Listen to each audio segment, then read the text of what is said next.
And I got one more from Wolf Street, actually. Wolfstreet.com, Wolf Richter's website. This is why the elitists out there, the top fraction of 1%, earners in the world, the one that take all the effing wealth, why they are so adamant about globalization. We don't want to keep it local, global. Let's have a global slave workforce who are willing to work for pennies. Remember the American dream? It's the American dream for a reason. America is what it is and has been for a long time because of our policies. Now, that's fading quickly and going the other way. Middle class is becoming poor. The poor are becoming, what's under poor? Sub-poor. Worse poor. I don't even know what to call it. Right? There's almost no middle class. It's just the rich, the uber rich, and then like the rest of us. But this is a prime example of why they want globalization. We don't want people in America getting together in unions and making decent pay, good pay, not decent, good pay, so that they can live the quote-unquote American dream. Nope, we want them as cheap slave labor. And since that's not happening over there, and it's really hard to get that done, let's just expand globally and allow America to allow their corporations to use the global slave force, if you will, until the day comes when that slave force becomes us. We're not quite there yet. $2.25 an hour to build a $40,000 vehicle. Mexico's wage repression scheme creates nirvana for global automakers. Nirvana. Kurt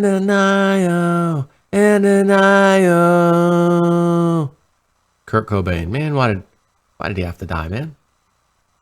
Grunge music. Old Nirvana.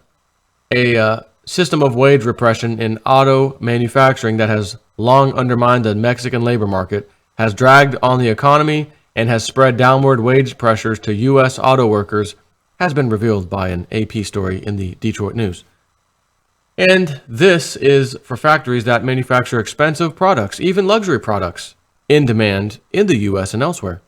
This isn't about manufacturing t-shirts, but that system of wage repression has been working wonders for global automakers setting up shop in Mexico. I need to stop for 1 second because something just popped into the old noggin.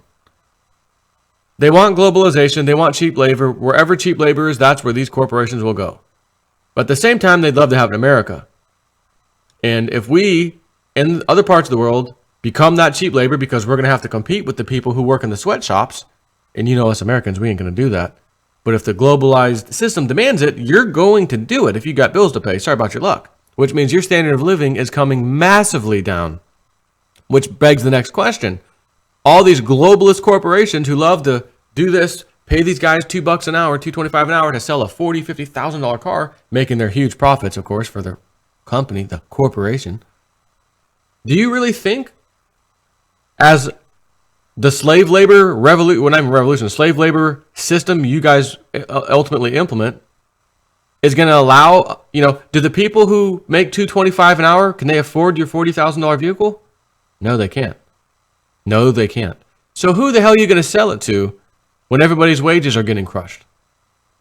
Globalization is going to implode upon itself. Are these executives, are these people not smart enough to see this coming? We need people like in America who have a good wage, who have the American dream to live for, who refuse to work for $2.25 an hour. We need them to buy our stuff because they're the ones that got some money. But you guys are killing that off, right? It's a double-edged sword. This isn't going to work, which means stop taking your gargantuan profits, do something reasonable, accept reasonable pay, reasonable executive pay, stop the globalization, and there's enough pieces of the pie for all of us. Yeah, some of them, people will get a bigger piece, some will get a smaller piece, but at least there's a freaking pie there we can all tap off of. Anyways. Most of the workers at the new Audi factory in the state of Puebla, inaugurated in 2016 and assembling the Audi Q4 SUV, which carries a sticker price in the U.S. of over $40,000 for just the base version, make $2.25 an hour, according to the union. Make $2.25 an hour, according to the union. And is that their unionized pay? $2, union. Volkswagen, which owns Audi, started building Beetles in Puebla in 1967 and has since created a vast manufacturing empire in Mexico, with vehicles built for consumers in Mexico, the US, Canada, and Latin American markets. Again, well, I'm going to assume it ain't in the parts of Mexico, for consumers in Mexico, anywhere near where these people live who work there, considering they're working for $2.25 an hour, they cannot afford that car. And probably not a whole lot of sales happening in Mexico altogether, if I had to guess anyways. But the US and Canada, it's a different story, especially the US.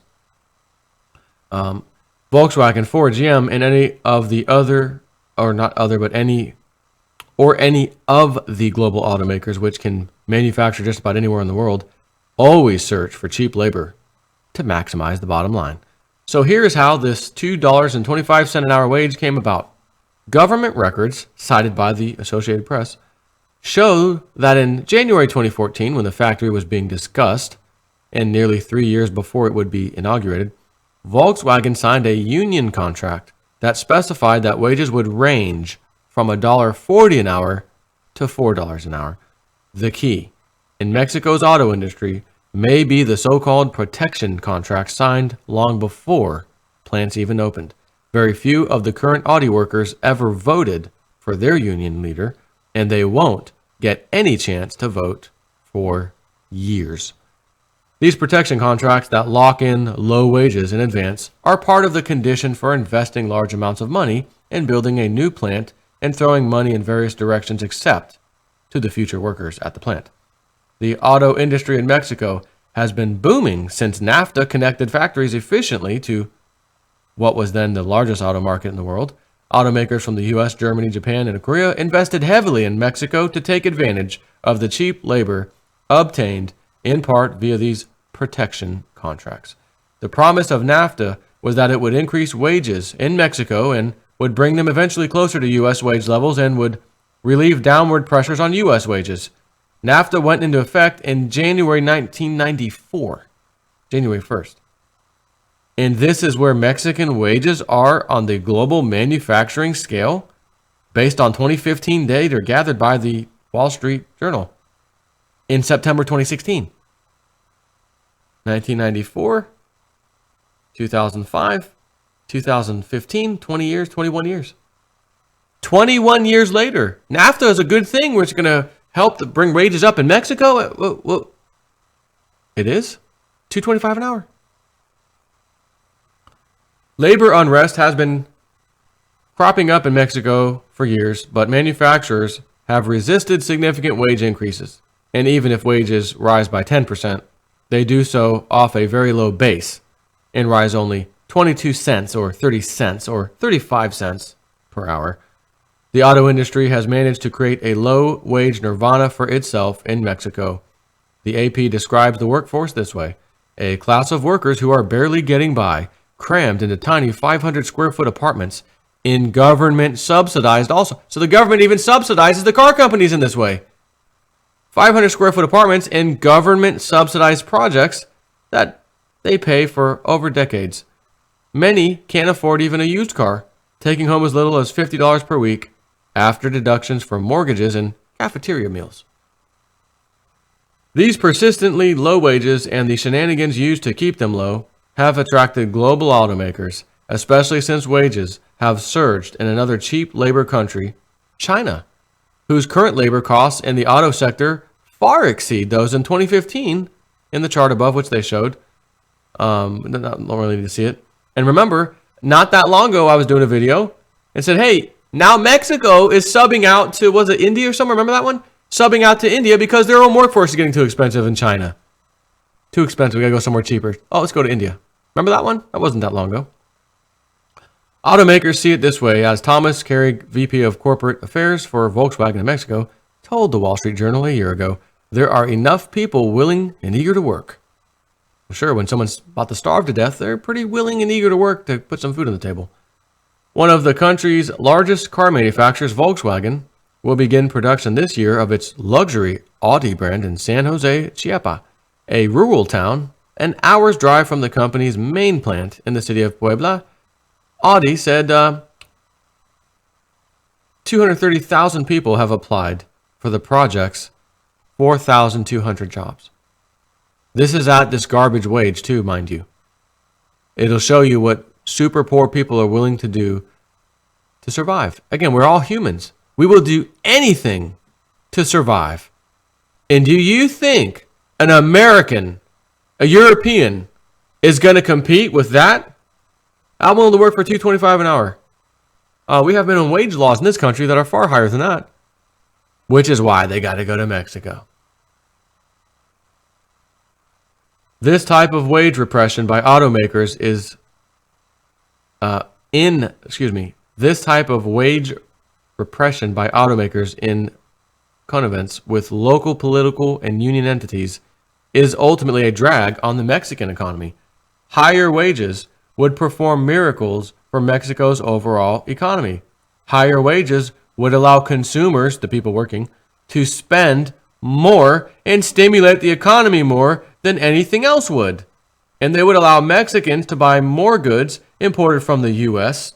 Exports from the U.S. to Mexico amounted to $230 billion in 2016, against $294 billion in imports from Mexico, according to the U.S. Bureau of Economic Analysis. Most importantly, sharply rising Mexican wages would lower the downward pressures on U.S. wages. Now, there's a topic for NAFTA negotiators to sink their teeth into, for the benefit of all three countries, even if big automakers would have to give up some of their profits. The hottest segment in U.S. auto sales, the segment on which all hopes have rested is cooling. Read, GM cuts entire shift at SUV factory, laments moderating sales, layoffs not temporary. It's another link if you want to check that out. So